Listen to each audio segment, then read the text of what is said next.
मोक्षदा एकादशी व्रत कथा। महाराज युधिष्ठिर ने कहा, हे भगवान, आप तीनों लोकों के स्वामी, सबको सुख देने वाले और जगत के पति हैं। मैं आपको नमस्कार करता हूँ। हे देव, आप सबके हितैषी हैं, अतः मेरे संशय को दूर कर मुझे बताइए कि मार्गशीर्ष एकादशी का क्या नाम है, उस दिन कौन से देवता का पूजन किया जाता है और उसकी क्या विधि है, कृपया मुझे बताएं। भक्त वत्सल भगवान श्री कृष्ण कहने लगे कि धर्मराज, तुमने बड़ा ही उत्तम प्रश्न किया है। इसके सुनने से तुम्हारा यश संसार में फैलेगा। मार्गशीर्ष शुक्ल एकादशी अनेक पापों को नष्ट करने वाली है। इसका नाम मोक्षदा एकादशी है। इस दिन दामोदर भगवान की धूप दीप नैवेद्य आदि से भक्ति पूर्वक पूजा करनी चाहिए। अब इस विषय में मैं एक पुराणों की कथा कहता हूँ। गोकुल नाम के नगर में वैखनस नामक राजा राज्य करता था। उसके राज्य में चारों वेदों के ज्ञाता ब्राह्मण रहते थे। वह राजा अपनी प्रजा का पुत्रवत पालन करता था। एक बार रात्रि में राजा ने एक स्वप्न देखा कि उसके पिता नरक में है। उसे बड़ा आश्चर्य हुआ। प्रातः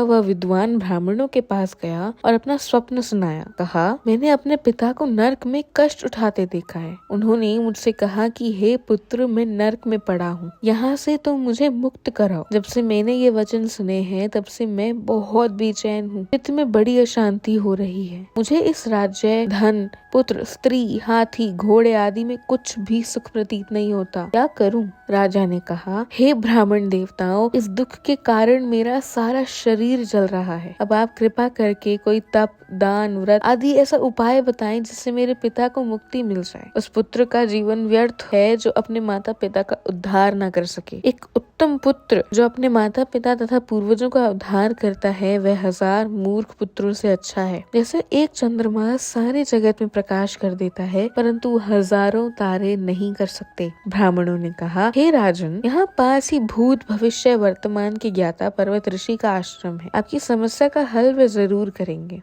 ऐसा सुनकर राजा मुनि के आश्रम पर गया। उस आश्रम में अनेक शांत चित्त योगी और मुनि तपस्या कर रहे थे। उसी जगह पर्वत मुनि बैठे थे। राजा ने मुनि को साष्टांग दंडवत किया। मुनि ने राजा से सांगोपांग कुशल पूछी। राजा ने कहा कि महाराज, आपकी कृपा से मेरे राज्य में सब कुशल है, लेकिन अकस्मात मेरे चित्त में अत्यंत शांति होने लगी है। ऐसा सुनकर पर्वत मुनि ने आंखें बंद की और भूत विचारने लगे। फिर बोले, हे राजन, मैंने योग के बल से तुम्हारे पिता के कुकर्मों को जान लिया है। उन्होंने पूर्व जन्म में कामातुर होकर एक पत्नी को रति दी, किंतु सौत के कहने पर दूसरी पत्नी को ऋतु दान मांगने पर भी नहीं दिया। उसी पाप कर्म के कारण तुम्हारे पिता को नरक में जाना पड़ा। तब राजा ने कहा, इसका कोई उपाय बताइए। मुनि बोले, हे राजन, आप मार्गशीर्ष एकादशी का उपवास करें और उस उपवास के पुण्य को अपने पिता को संकल्प करते। इसके प्रभाव से आपके पिता की अवश्य नरक से मुक्ति होगी। मुनि की ये वचन सुनकर राजा महल में आया और मुनि के कहने अनुसार कुटुंब सहित मोक्षदा एकादशी का व्रत किया। इसके उपवास का पुण्य उसने पिता को अर्पण कर दिया। इसके प्रभाव से उसके पिता को मुक्ति मिल गई और स्वर्ग में जाते हुए वे पुत्र से कहने लगे, हे पुत्र,